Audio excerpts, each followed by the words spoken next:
Hey, this is Paige from Mosaic Moments, and today I'm sharing 4 tips to help you find the right page pattern for your photos. So with these tips, hopefully you'll be able to narrow down your search and find the best pattern. Also stay through the end to make sure you catch the bonus tip I have for you today. All right, let's go ahead and get started.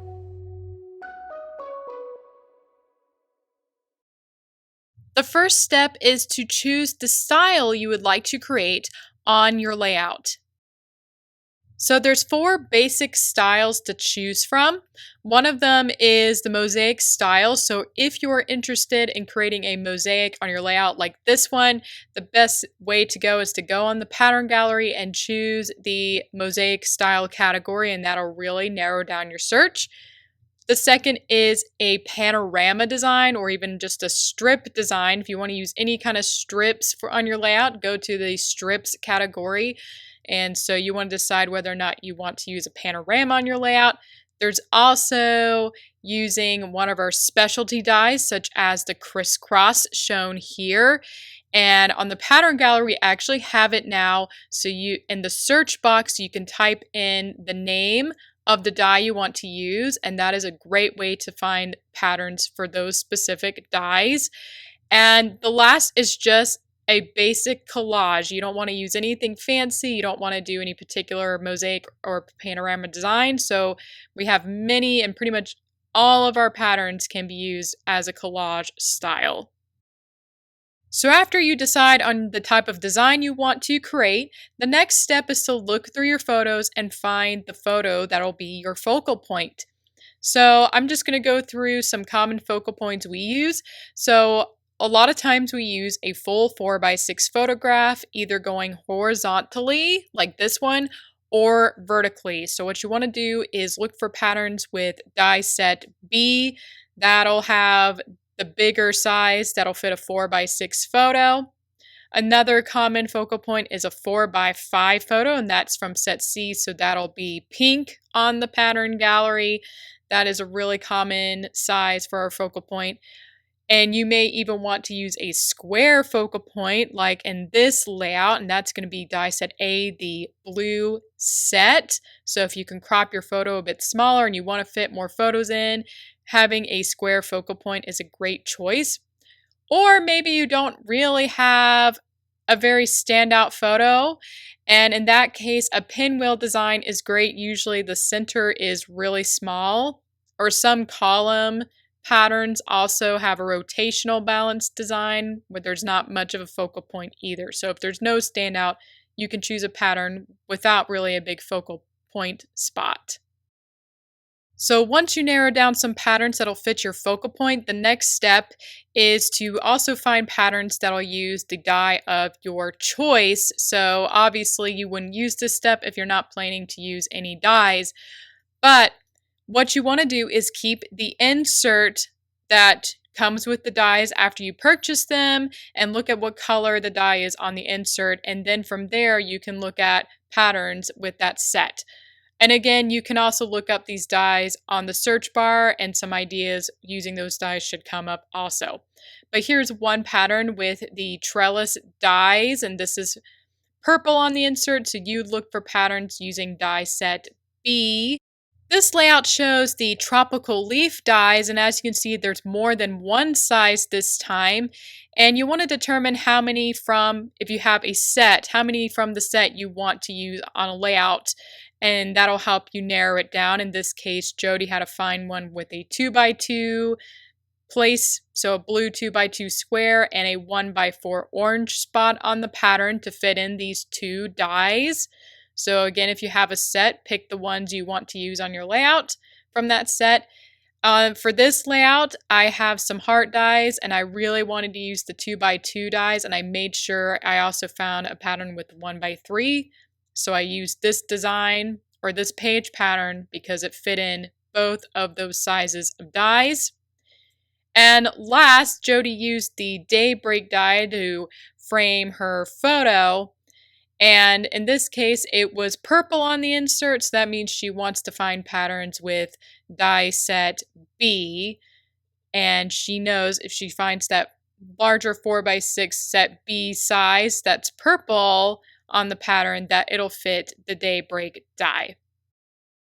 Alright, after you have applied the previous steps, the next thing to do is to take a look at your secondary photos, so photos that are not going to be your focal point.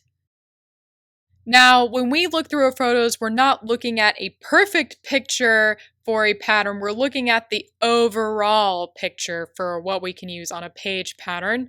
So one thing you want to look at is, are most of your photos going vertically? If that's the case, a good category to use on the pattern gallery is the column patterns. Or maybe overall you have a lot of horizontal photos. In that case, the row pattern category is a really good one to start with.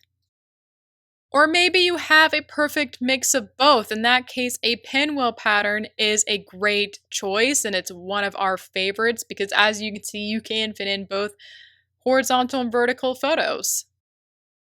You also want an overall view of how large the subjects are in your photos. So in this case, a lot of the photos were closer up and it wasn't going to be easy to crop them very small. So I went to a pattern with larger design spots. So on the gallery, you can sort through patterns by number of design spots, and the bigger your photos need to be, the less design spots you need. Or overall, a lot of your photos were taken more at a distance. In that case, you can look at patterns with more design spots. So the more design spots you have, the smaller your photos need to be. You also want to see how far away your photos are so you know if they could be cropped. So in this case, I had quite a few photos that could be cropped very nicely into squares. So if you can crop your photos smaller, you actually have a lot of flexibility. And square patterns are great if your photos could fit either direction on a layout. Alright, now I'm going to share my bonus tip, and I'm going to answer the question, what do you do if you don't have enough photos to fill all the spaces of your chosen page pattern? One idea is to use one of the decorative dies. So in this case, Jody didn't really have any photos to fill in the little 2x2 spots. So instead of photos, she used the heart die that fits in that space very nicely and used it as a way to display the year. So even though you may not plan on using a die, if you find that you come up short with photos, you may want to place a die there instead, which makes a nice embellishment. The second idea is to use any kind of other embellishment, such as stickers like Jody did here. These are chipboard stickers. She didn't really have any photos that fit in those little 2x3 spaces, and as you can see, her chosen embellishments fit in them perfectly. Another thing you can do if you don't have enough photos to fill in the space is using pattern paper. I know if you're like us, you collect a ton of pattern paper, so hey, it may not be so bad to not fit your photos in every spot because then you can fit in your pattern paper instead. And last, if you are unable to fill in all your spaces, another good choice is to fill it in with journaling. And we could always use more journaling on our layouts to make the memories more rich. So again, the 4 steps are to first choose a style of layout you want to create. Next, choose the focal point. Third, choose patterns that will fit in your chosen dies if you're using them. And the 4th step is to take an overall look at your secondary photos and see how they'll best fit on a layout. Alright, thank you guys so much for watching this video. If you have any questions, please ask them in the comments below, and don't forget to hit the subscribe button to see more videos like this one. And hey, let me know if you enjoyed this video by giving it a thumbs up. All right, I hope you guys enjoyed this one, and I will see you next time.